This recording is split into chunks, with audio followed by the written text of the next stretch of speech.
Greetings and salutations, this is Emperor Vespasian and his trusty sidekick. Hello!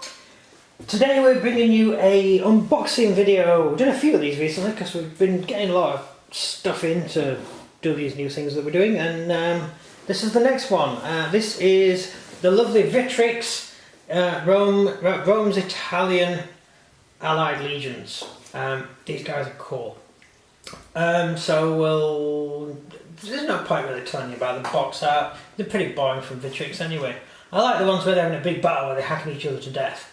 Now this guy looks like he's done number 2. Yeah, I mean these guys just sort of stood there. He's been heroic, he's watching, and he's constipated. Yeah. Sort of real constipated expression. Yeah, I know. He's going, oh, it's coming, wait, it's coming. Yeah, that's basically what you get. On the back you actually have the instructions on how to put the figures together, which is actually quite useful, so that's handy. Don't throw the box away, basically. I'll just flip the box open. If you can figure it out. No, I have difficulty with these boxes. You're not the practice person. Yeah, right, so I'll put it that way. And it's opened upside down. And let's pop it down. Right. These are the command sprues for the figures. I'll go into the history of them and stuff later, but these are the command sprues. They're quite simple command sprues. They don't matter. You basically get 2 guys in civilian dress, which you can actually convert into trumpeters or all sorts of stuff if you really want to. You also have a Vaxillian and a officer, which is quite useful. So they're basically the chaps you're going to be using as your command. You do get quite a few command in the box. You get 4. I thought there were 4. No, only 3. I thought there were 4. Yes. Right. There are 3 command strips, which gives you 3 commands. However, having done the calculations and number crunching for our gaming, the way we base the figures, which is 6 stands of 4 figures, which is with Hail Caesar rules, that's 6 stamina points, and we give. So you get 2 units. So you get 2 regiments. 2 regiments plus your skirmishes, which are in the other, which I'll mention later. Yeah. So you only really need 2 commands for what we're going to be doing. So basically, you get two regiments in a box, or 2 legionary units in a box, and another unit of skirmishers, which you can bang together with the spare figures that you get. So it just about works out right for what we're using them for. So that's what you get out of the box. So that's quite cool. Yep. Command-wise, you have the bearskins, lion skin or bearskin. You have a cool officer's helmet and a few other little interesting bits. You get there's a hog, one of those things that you get milk from, cow, and a horse and a pig. Actually, that pig is a suckling pig. I wonder whether or not that pig is actually the pig that fed the 2 Roman chaps who founded Rome. Might have been. Romulus or Remus. Right, okay. They're suckled by a pig, apparently. It's almost as bad as Norse mythology, isn't it? No. Yeah. No. No? No. I believe that one more than the other one. Right, okay. Yeah. So that's the command strips. The guy is wearing, the standard is wearing the bearskin. You can use one of the others as the standard, one of the ununiformed figures as a unarmoured figures as a standard. Depending on which Italian regiments you're using. If you're using southern Italian regiments, then they're not going to wear animal skin. If you're using northern Italian allies, then they're going to wear animal skin. Because they either use Roman equipment or it was just more culturally acceptable to them to wear it. Whereas the southern Italian allies tended to be Greeks, so they didn't use that sort of thing. Now onto the actual figures themselves. These are the actual soldiers. You've got quite a few different outfits that they're wearing, so they're not uniform. most of the equipment and stuff that they're wearing will be privately owned. They weren't regular soldiers. Most of them were mercenaries or raised up in the same way that the Romans raised troops up. Basically, we need an army, and so you go away to fight. Although with the Romans, they were actually issued with official kit, although actually they had to buy their own kit, but there was a uniform that they had to conform to. These guys, they're Italian allies, so they basically wore whatever they nicked off the battlefield or whatever they could afford. Yep. Typically. Yeah. Although some of the Italian legions, especially as the Roman Republic went on, they really dressed like Romans. So if you're doing later Republic, then your Italian allies are all actually going to be in Roman uniform anyway. And Marius wrote that he couldn't tell the difference between his Italian troops and his Roman troops. He couldn't tell the difference because they were in exactly the same uniforms, exactly the same kit. Like all Italian troops, including the Romans, they use the pilum. So they can all be armed with pilum, or you can arm them with swords. I found that the swords don't fit onto the figures very well. That's just my own experience. So you can't just stick with the pilum. There is a shorter pilum, which is used for the skirmishing infantry. It's entirely up to you what you do. Personally, I'd go with a long lance for the skirmishing infantry, and then I'd get the Greek box and do those up as slingers. If I were you, that's what I'd do.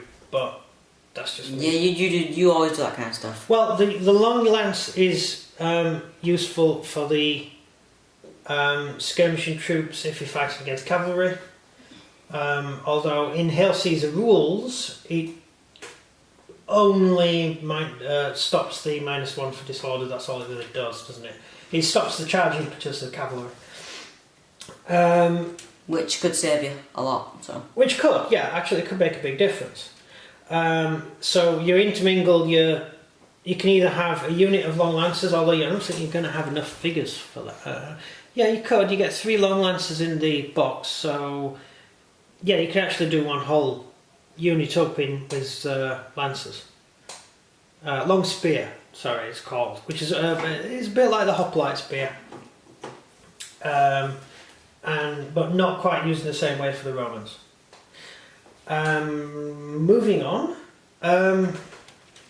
helmet-wise, there's a lot of different types of helmets. So you can either theme the helmets, or you can have them just a variety of different helmets, a bit like your Greek hoplite mercenaries. As I said, they didn't go in for uniform. If you want to go in for uniform, then use the spare heads from the Greek box. That he does all time. Yeah, you can't go wrong with that. That's brilliant, that. Shield-wise, they use exactly the same shields as the Romans because they were made by the Romans. The swords and stuff used by the Italian allies were the short gladius, or the Spanish sword. So they're basically equipped the same as Romans. It's just their armour and stuff actually tended to be slightly better than the average Roman armour, because the Romans just went for the front plate, which kind of saves your chest but doesn't really help you out anywhere else, and linen cloth doesn't help. So these guys in bronze armour tended to be slightly better armoured, but not much. Not by a huge amount. And they've only got one leg that's protected. Yeah, and if you're going to be doing a Republican Roman army, then half of all your troops on the battlefield should be these guys. They should be Italian allies. Because the Italian city-states... Rome was a small sort of city-state empire in the middle of Italy, based around Rome, as far across to Naples, and they controlled that territory. The rest of Italy was the city-states of the Italian allied city-states, a bit like Greece and Athens. Mm-hmm. Athens sort of been the centre of Greece, and all of the Greek areas kind of allied to the Athenians and sometimes at war with them. Normally, the Italian troops would fight alongside the Romans. Sometimes when Romans were at war with other people, some tribes might break off and fight against the Romans, but typically the Italian allied troops generally stayed loyal to the Romans. The basic understanding was that Rome would... you had the Pax Romana, which is where Rome had the Peace of Rome, which basically means if you're a Roman citizen, if someone comes and burns your house, then the legions of Rome will come and burn his entire village. And that's a good way of keeping the peace. You know, it does push people... It's opposite way around now, nowadays. Oh, yeah, nowadays they blow something up and we give them shiny things. And then change our laws to make it better for them, which is interesting, really. But no, back in those days, if you attacked a Roman ship, then the Roman navy would turn up a week later and burn your port and all your ships and kill the women and children, and so the fields with salt. Therefore, the next door neighbour will not want to attack Roman shipping in future because it's just not good for your health. That's how the Roman Empire was built. Basically, it was very seldom the Romans actually declared war on people first. They tended to get attacked, and then they retaliated. Oh, it's just so they've actually hated their neighbours this whole time, but they just wanted them to get attacked so they can blame them. Well, yeah, there was, yeah. Also, if you're in power, if you're a consul or you're one of the 300 rulers of Rome, there are 300 senators. It doubled after the Italian states became part of Rome. If you're one of the Roman senators and you say, I want to declare war on this country, then you had to lead the army. So you could die. And it wasn't very pleasant dying, so there was kind of an understanding that you shouldn't really go to war unless you really have We need that now. Yeah, it would be useful, wouldn't it? David Cameron declares war. Ram, here's your Parachute? armoured car. Yeah, no, parachute. Parachute. Here's your parachute. You're the first man there. Yeah. Good luck. You have to be the first guy off the boat. I pray that you'll do fine. Yeah. Right, who's the next Prime Minister again? Yeah. Julius Caesar, of course, led his troops from the front. He was a consul of Rome. He was in charge of the Northern Legion, the 10 Northern Legions. And about the same again, Italian allies, and then a bunch of Celts who quite like the Romans. He led from the front. He could have died at any point had he been stupid and walked in front of a spear. A lot of senators did die in battle, and usually the commanders, if an Roman army lost, it was tradition for the commanders to die with the army. So yeah, it was unpleasant. And given that this was the Republican Roman army, they lost a lot of battles. It's just they were able to just keep raising armies. You need to rephrase that. What? Lost all. But you need to put all. Not all, but they did have a tendency of losing the odd fight. But it didn't matter because they just raised new legions. And when Hannibal had defeated the 40,000 Roman troops outside Cannae, the Hannibal's army parked itself across the river from Rome and just sat there looking at Rome, and the Romans weren't bothered. They just sat in the city and waited for Hannibal to run out of money. Which he did. And and as he walked back, most soldiers died. Yeah, his army starved to death. So in the end, he gained nothing. Yeah, a completely pointless victory. In the end, Hannibal, of course, after starting the Punic War, Hannibal found himself, his capital city was burnt to the ground, completely destroyed, all the fields were sown with salt, and entirely destroyed. And that was a good lesson to the rest of the world: don't mess with Rome. Because the Romans will eventually kill you. They might not kill you straight away, they might lose a lot, but they will win in the end, and you will die. So that's the Pax Romana. So with the Pax Romana, you had all these little Italian states. You had Rome, who was in the middle of the Italian, big long Italian country thing, and then the Italian states were all around, and those guys would supply troops to the Roman army when Rome was in trouble. However, they shared in all the wealth gained by warfare. So if they invade Greece and Greece pays Rome a huge amount of cash, the Italian allied troops would get half the cash, even though it was actually the Romans who were doing most of the fighting. The Italian Allied troops will be positioned on the flanks of the army, on the left and right, because it was generally safer on the left and right. The Roman infantry, who were slightly more reliable, would be put in the middle and they would do all the fighting. And all the other Italian Allied troops would have to do is basically hold the flank, make sure that no one sneaks around the edge. Pretty good tactic. It did work. Not brilliantly when you're facing hoplites, but, you know. So, yeah, that's basically that. Eventually, the Italian city-states fought a war against Rome. All the states united and fought a huge war against Rome. And they didn't fight a war to defeat Rome, to conquer Rome. They fought a war because they wanted to become part of Rome.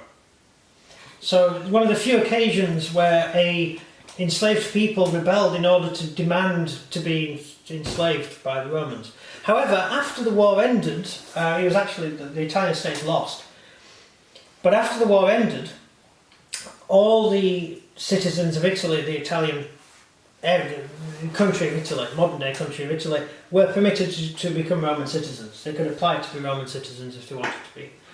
And they all became Roman. And the Romans of the very late Republic, early Imperial Rome, a lot of them would have been Italian Allied troops who had become Roman citizens. So that's that. And then as the Roman Empire expanded, the same happened again and again and again in all the provinces. Questions? Have I missed anything? Formations. Formations. Typically, the Roman Allied troops fought exactly the same way. The Italian Allies fought exactly the same way as the Romans. The southern states tended to use hoplite shields. And they used hoplite tactics, even though they were beginning to get a bit boring at this stage. But I'm talking that's late, the middle Republican Roman. They did eventually switch to using the Roman shield, and of course the pilum made the hoplite shield useless because the pilum could penetrate the hoplite shield, and it was too heavy to carry, and so they lost their shields. And as time went on, the Macedonians began to use a much smaller shield anyway, so the hoplite shield itself became less useful, and this Roman shield was a lot more useful. The large body shield, which you can hide behind, was a lot more useful than the hoplite shield. Only because the enemy can't see where you're about to stab, because it's your hands closed. Yes. So they can't protect themselves because they don't know where they're going to stab from. Yeah, because the Romans didn't fight by slashing, they fought by stabbing. I believe that's what it was meant for. Yes, that's what the gladius is for. It's like a knife. You can't stab with a sword very well. You can sort of stab with the point of the sword. With a gladius, it's a very short sword. And swords was invented to slash, wasn't it? Yes, swords. Weight. It was actually a weight of metal that would try and crush your bones and stuff. Very few swords were actually designed to cleft thigh in twain. What about the Templar sword? The Templar swords, that was just pure weight. Because if you put enough power in it, you could just crack you in half. Yeah, the weight of the actual thing, the weight of the metal would break your arm, cut your arm off. Just sheer weight. And often they wouldn't even sharpen their blades. So the blades would be blunt. Because there's no point having a sharpened blade, because you could break the sword if you have a sharpened blade. You could catch in something. It wouldn't get out. Yeah. And yet, as you say, it won't get out. If you nick your blade, then first of all that's going to rust, and your sword will be useless. Yeah, you have to look after it. You're going to have to do it. Kill someone, then sit down on the ground in the battlefield and clean it. Start grinding your sword. I'm about nicking my sword. Wait up. Start polishing your sword. This guy's head's attached to my sword. Yeah, I found the same with my axe. Funnily enough, I had a lovely axe we used to cut wood with, and it got a nick in it because I remember that. Some idiot had hammered a nail into a tree. And I remember you doing that. Yeah, and sure enough, the axe began to rust at that point. It began to become. We still have the axe now. We still have the axe now. And it's completely rusted. I'm going to get a new axe. It's completely rusted. And whenever I try to use it on something, it just doesn't do it. It's too blunt. Yeah. So yeah, that's the problem with sharp swords. With the Roman gladius, that was sharp because it was like a knife. and you would use the ladder so you get right up to the enemy and you would just stab them. Stab, stab, stab, stab, stab, stab. 5 or 6 stabs in your face or your groin or your leg or yeah, lethal, absolutely lethal. And the Romans would also fight and they'd stab you in the leg and then they'd bring the sword up around the top of the shield and stab you in the head and then stab you in the chest and they'd stab your arms. Well, that's really, really tall and then just go for your private parts. Yeah, like the Celts. Yeah. The Celts were huge, the Romans were tiny. And the Romans would just stab them in the middle region. You know, the bit they used to go to the toilet. And the Celts didn't like that. Especially as the early Celts used to go into battle naked. Oh. So the Romans were like, target! Snip, snip! Oh god. Oh god. Oh god. And the Celts would run away screaming. Formation-wise, the Italian Allied troops fought in legionary formation with usually with 3 ranks. Sometimes it would be a shorter column with less. They would use wedge formation, just like the Romans did. They may have used pig's head. I don't know if they did. I never actually looked into that. I know they used wedge. I'm not sure if they were trained to use pig's head. I know the pig's head formation, which is basically where you have multiple units all mashed up and pushing each other forward, which is a very solid line. A bit like a hoplite line, but hoplites work differently to that. So they may have used the pig's head. I'm not really sure if they did or not. We've tried the pig's head with Imperial Roman because they did use that. And we found it to be extremely useful. However, if you fail, you lose your entire army. You just get rolled up. They would also deploy skirmishes as well. So individual men could actually go out to skirmishes and form a skirmish line, which is covered in the Hail Caesar rulebook. So you can actually detach one of your stamina points and turn it into a skirmish unit. It doesn't really do much, but it is useful to have if you want to do that. We don't tend to do that, we just use skirmish units for that. So, any more questions? No, I think that's all I can think of. You? No. We will let you see them when we start getting them done, and we'll go into a lot more detail on them. Any questions, just feel free to ask. I read too much, so... You spend us too long looking in books and I do. looking for Wikipedia. Yeah. I love Wikipedia, it's so awesome, I like correcting it. Actually, recently Wikipedia has become quite a lot better because... I remember when I was in year 7 and the school said never use Wikipedia. Why? Because it lies. Well, as far as history goes, there are a lot of historians like me who like to keep an eye on things like the internet and make sure that it's not going too far off track. Although the stuff being taught in school is complete fiction these days. I know, I've spent 7 weeks learning about the Volstead Act, 1920s America, and then moved to this new school. Prohibition. Yeah. You must know what the Volstead Act was. Yeah, I have to remember. I don't live in America, so... And we says, right, this is the new school, and this is the history. It's what we're learning in history, alright? And I'm like, right, we're learning history then? Oh yes, a little different to your school. We're learning about the Weimar Republic. Weimar. That is completely off topic from what I've been learning for 2 months. Well... I was a little annoyed. It is the same period of history, because while the Germans... It's the same period, but it's a different country. While the Germans were fighting communist revolutions in Germany, and all the trouble that came from that, the rise of the National Socialists, the Americans were piddling around with banning alcohol and stuff. It's like, they should really have pulled the socks up there. Banning alcohol, making women worse off than men. America wasn't doing too well, was it, actually? Well, neither was Britain. You know what was going on in Britain at the time? Because of the Versailles Treaty, cobblers shut down.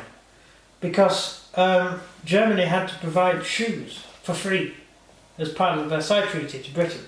And that meant all the people who made shoes for a living, which was a huge amount in Britain, went out of business. Because you can just get them for free. Yeah, because it's unbelievably stupid. Wow. It's some idiot thought that one up. Well, that's not. Oh God, the Versailles Treaty. So, what do you want to put in the Versailles Treaty? Stupid things. Don't know. That gives free shoes. Yeah. Well, that'll be a cracker. Most of the Versailles Treaty was actually fake. It was never. They never thought that the Germans would ever do it.